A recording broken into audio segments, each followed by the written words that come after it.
Welcome to Connecting the Dots, a non-traditional legal program with your host and trusted advisor, Liz Myska, your guide through the web of life's dilemmas.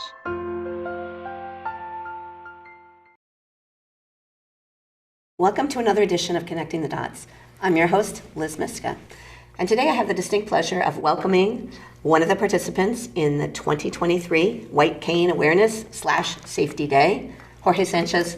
Welcome to Connecting the Dots. Thank you so much, Liz. Thank you for having me and for the invitation to participate in the event and on the show.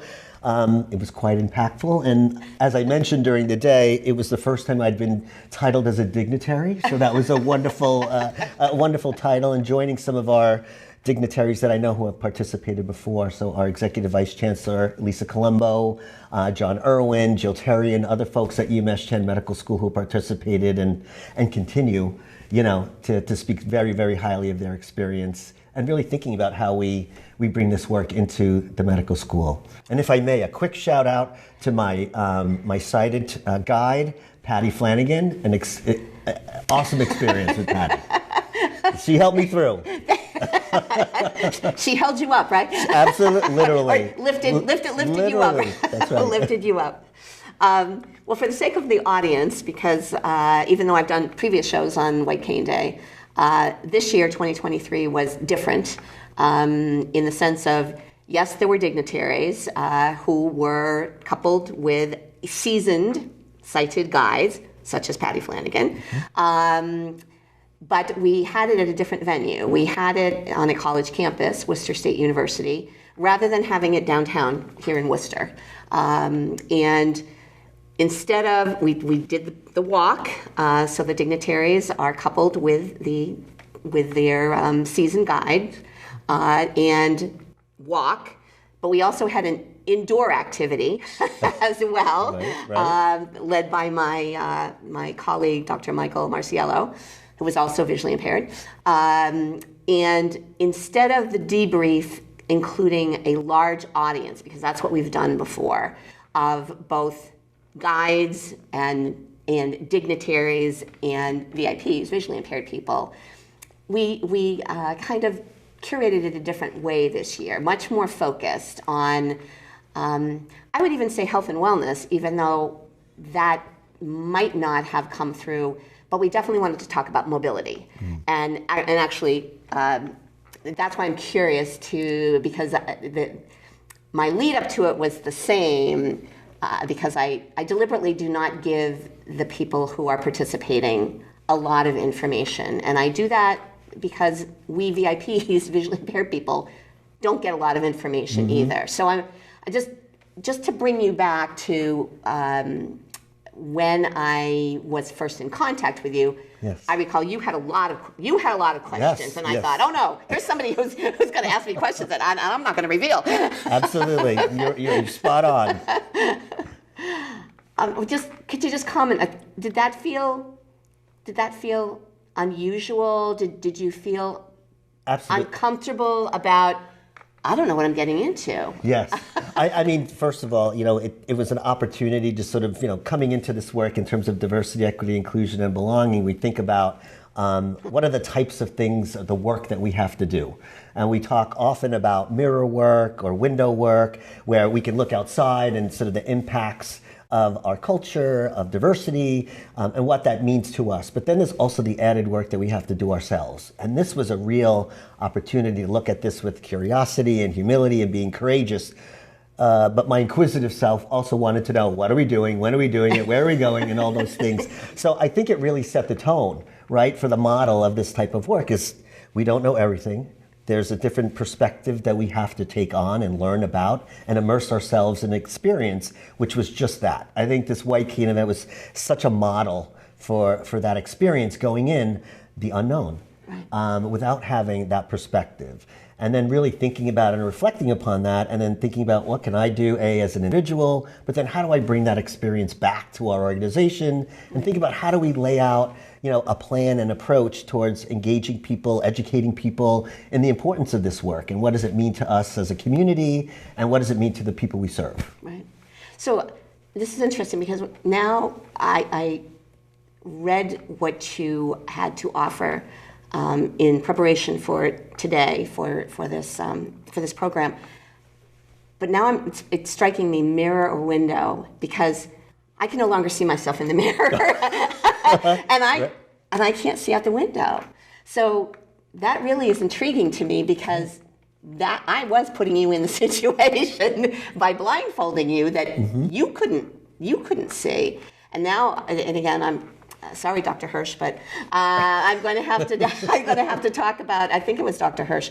Someone needed to use the restroom during the White Cane event, and was paired with a person of another gender, and there was I won't say, well, I guess maybe awkwardness, but it's kind of like, well, again, blind people need to use a restroom, so how do we as human beings assist without doing it for? Obviously, you can't do that for somebody. Sure. Yeah, they've got to do it themselves, okay? Right. But again, that now you've given me a whole nother reference point. That's another show. We'll do a whole other show on that topic. Really. But anyway, so back to so in the lead up to White Cane Day, did you feel as though, were you feeling unsettled and like, I don't know what's going to happen, Yes. and I want to be in control? Absolutely. Okay. I'm folks who know me and work with me, partners, and personally and professionally, I'm a very prepared person. Okay. I like to be and execute at the best level as I could. So wanting to be as prepared as I could, not having that information, of course, was unsettling. Right. It was scary. I like to develop my competencies and skills so that when I do participate in an event such as that I would excel. And this was a bit of uncharted territory, 1,000%. And so I did go in a little leery, scary. What's going to happen? Can I do this?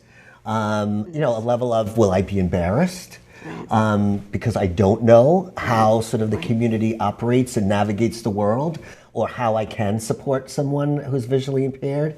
So those were all running through my head, in terms of what might this experience bring to my, educational piece, but also how I can demonstrate behaviors better in the future in supporting visually impaired persons. Like, I do recall you were one of the first people to arrive. I was. I am prompt. I you- was very you early are- today too.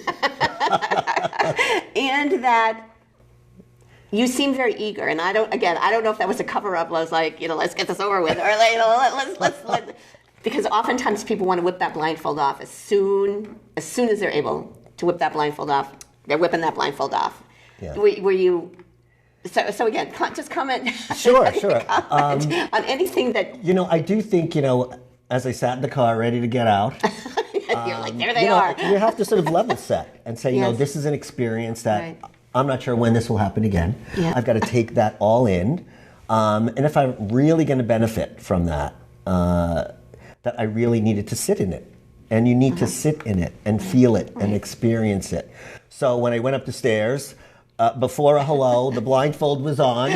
They said, game on, Patty, let's go. And they took me straight in.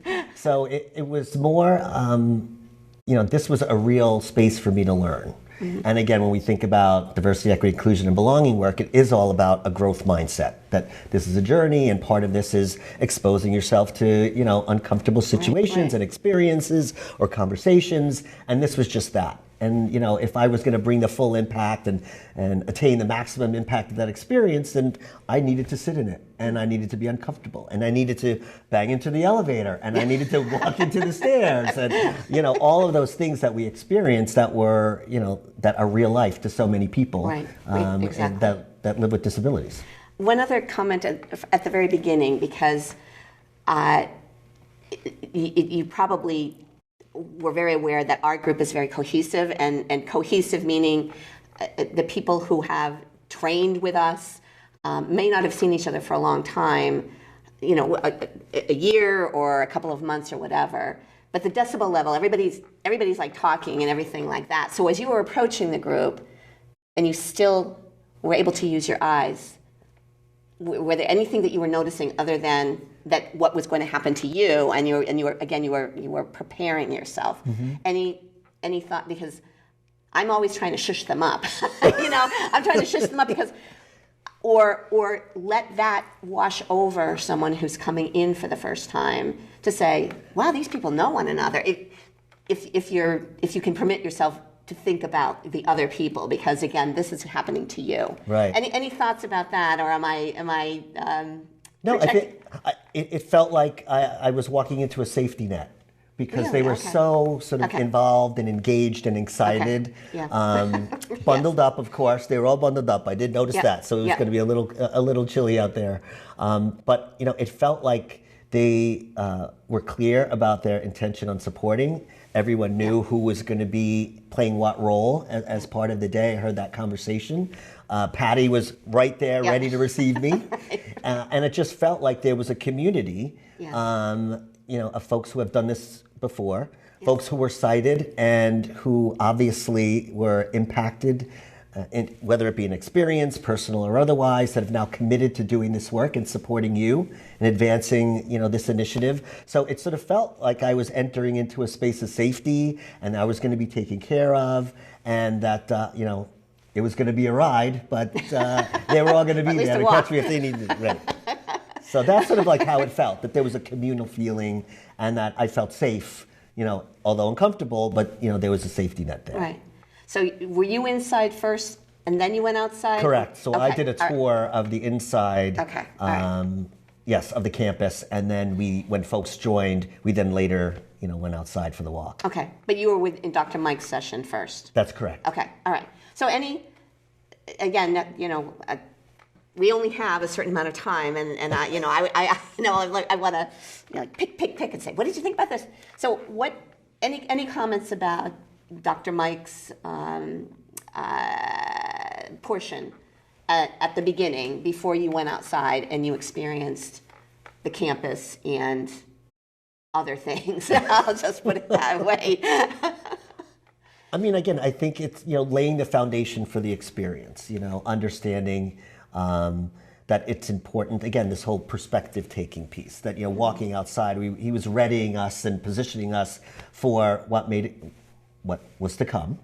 And I just appreciated him, really being, honest about language, and really just setting the tone and the foundational work that's important around language, behaviors, how to address, how to describe, ourselves if you're entering into the room. So some of those subtle skills, again, as we've talked a little bit about, not just the skills of visually impaired persons if they acquire blindness or what have you, but our skills as the community and folks that we needed to tap into during the course of that walk. Right. So that was really sort of a full picture in terms of not just sort of the communal relational piece, but also the practical pieces of leveraging that white cane during the course of the walk. Right. What did you think outside? What struck you outside? Wow. That was literally like, wow. First of all, I would not want to go out. I'm short in stature, so I'm short in stature. So that was a large white cane. So first it was literally managing the white cane so that it made sense for me, not too far out, or that I had to find a place that it was comfortable for me. And just the fact that all of the elements, the sounds, the scent, the topography, the ground, the cracks in the sidewalk, bumping into the curb, the grass, the transitions from grass to sidewalk, approaching a crosswalk, all of the elements that it really takes in order to navigate safely, as a person who's visually impaired. And, the support of Patty was critical. And that, there are some levels of interdependencies when we think about folks navigating safely and operationalizing in the world safely, using the cane. So that was very striking, and really the leverage of language and detail. So as we were walking through the garden, when Patty was describing the types of flowers and, being able to kneel down, and it was more about texture and scent than it was sight. And just the power of words being very clear, very descriptive, to be able to experience it in a way that was as close to someone who might have been sighted, that might have sight would have experienced it. So that was really powerful in terms of that connection and communication required to experience that. That's excellent. Well, again, I couldn't have said it better. How about crossing the street? Because I deliberately. Yes, you did, Liz. Yes, you did. And it worked 1,000%. Because as we approached the crosswalk, it was just the sound, but where is do we have to press a lever? Right. To automate the crosswalk? Or, is it to the left? Is it to the right? Did we have to step up in order to press the lever? Can we trust that the cars are stopping when the signal, goes red or yellow? And so that was a scary part for me. You hear the cars, going back and forth. You're not sure quite if they're going to stop or not. And one of the learnings and takeaways was the fact that there is an actual law, Yes. that drivers are supposed to come to a full and complete stop. Really? If someone has a white cane and you wave the cane, that they are to stay in a full and complete stop until the person has crossed the road safely. So that was also. Revelation. A revelation, and frankly, the fact that there's so many partnerships and collaborations that are required to sort of make the environment safe for people who are visually impaired. Mm-hmm. So it's state legislatures, it's academia, it's state planners. Right. It's a collective effort in terms of from the legal perspective to the environmental perspective to the educational perspective. It really does take that, group of leaders and intentional leaders, to think about how those all impact one another and make it safe for folks navigating the environment. Right. It's interesting because before we started taping, I was talking about the history of Worcester's White Cane Day, which is different from everybody else's, as far as we know, White Cane Day, which typically White Cane Day is observed across the United States, in every state, but it's usually the public official, usually the governor, reads a proclamation, and the visually impaired people, the blind people, are gathered in front for a photo op, and then everybody disperses, and so there's no commingling and no education, awareness. It's just like, oh, okay, check, okay, we commemorated this, and how our White Cane Day, Worcester's White Cane Day, came about is I was walking to City Hall, or near City Hall here in Worcester, on a Saturday. One day I'd just become a member of the Commission on Disabilities here in the city, and again, I'm a very confident cane user now, but not at the beginning I wasn't. So just right. I can relate to what you were saying. But anyway, I was walking on the sidewalk, which is my road.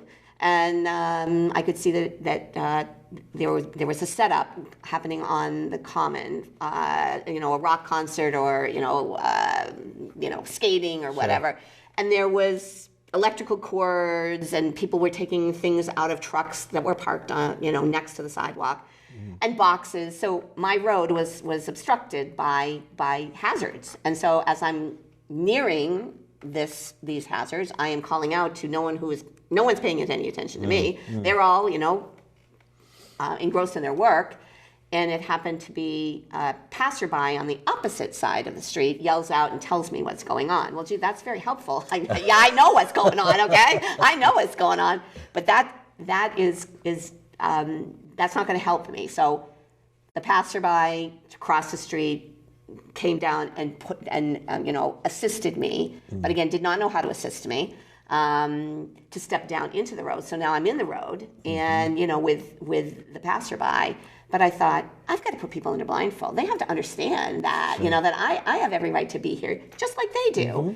And they need to interact with me, or they need to be very conscious of not leaving obstructions on the sidewalk, even if it's just for a minute, even if it's, so that was the beginning. I went to the director of Human Rights and Disabilities, and she said, "Let's do something, Liz." And I'm like, "Okay, I'm a doer. I'm a doer." And she was the procurer, because she was linked into the city.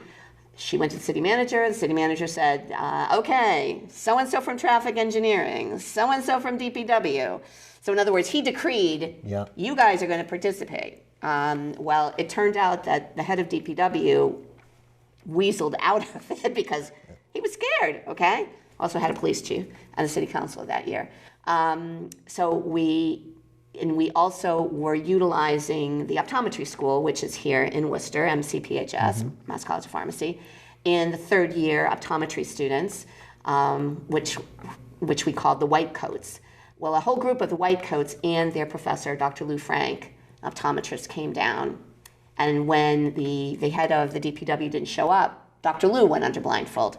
And at the debrief after the walk, Dr. Lou revealed in his 30 plus years of being an optometrist, he had never been under blindfold. He had put people under blindfold, but and of course he had treated many, many people. Right. And again, this is 10 years or almost 10 years ago, he said, what we did today was a simulation. He said, but for you, Liz, and for others like you, this is real life. So again, that was like a takeaway. that was a takeaway. Very powerful. That was a takeaway. I also remember, and so that we had Dr. Maddie Castile, who is, I believe, was once affiliated with UMass. Dr. Maddie was coupled with my sighted guide, who was a volunteer from Mass Association for the Blind and Visually Impaired, Clinton Rand, and I remember Maddie saying, "I could hear everything, but I didn't know what it meant." Like you said, Jorge, I could hear the sounds. I could hear, and this was downtown. She could hear the buses. She could hear the train. She could hear the audible signals. But what did it mean? Yes. And she said, even though she knew she was in good hands, she was terrified. She was terrified to move. Last person that I'll mention that day was Deputy Chief Ed McGinn, who was policeman, and he was paired with my friend Rosie, who is a nurse, and my friend Veronica Roscoe, who has albinism. And at the end of their walk, Rosie took a video. She said, okay, and they were walking up Front Street, so City Hall was, the common was to their left, but they were on the sidewalk. And in the video, they're saying, we're not going to guide you. You're just going to use our voices, okay? So he's using the cane in the video, and then he encounters a fire hydrant, but he doesn't know what it is. So he sings out, "What is it?" And both Ronnie, Veronica, and Rosie said, "Use your cane, use your cane," and then he's tapping around, he uses his hands, he's like, "What's a fire hydrant doing in my path of travel?" Exactly. So my point of and thank you for letting me take the reins here, was that a lot of people don't use their eyes because they don't have to. They can just literally motor around it. But I think behavior-wise, it causes avoidance. In other words, why? And I'm talking about personally as a visually impaired person. Why don't I go? I'm afraid I'm going to be embarrassed.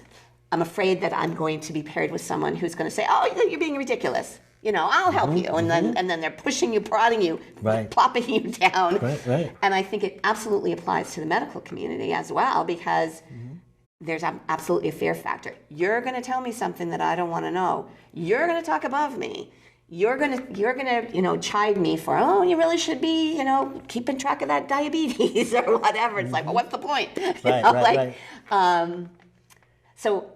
So for me, this journey, not only is socialization and remaining relevant, but it's also physical activity, but also the psychological aspects of how do people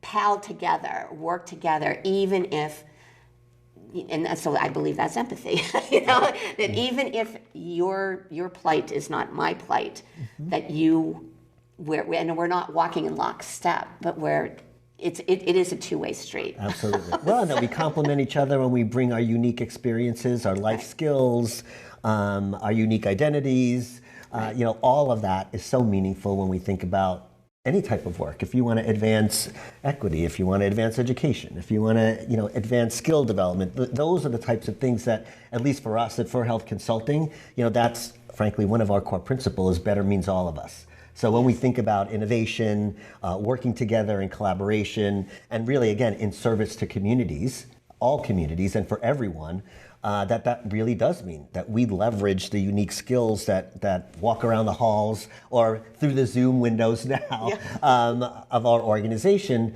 in order to maximize, our product, our services, our partnerships. And that's a really, really critical piece. And I think, as you talked about, or we both recognize the collective power of having someone from the health department, someone from DPW, those are the only ways that we can see progress in any type of initiative, that you're trying to advance or move forward. So, I think it sort of models how we operate at UMass Chan, how we operate at For Health Consulting as part of the medical school, and really an important principle that we're grounded in every day to advance our diversity, equity, inclusion work. Any final thoughts about White Cane Day 2023 and where we go from here, I guess? Well, again, from my personal experience, I think as many folks that we can get involved.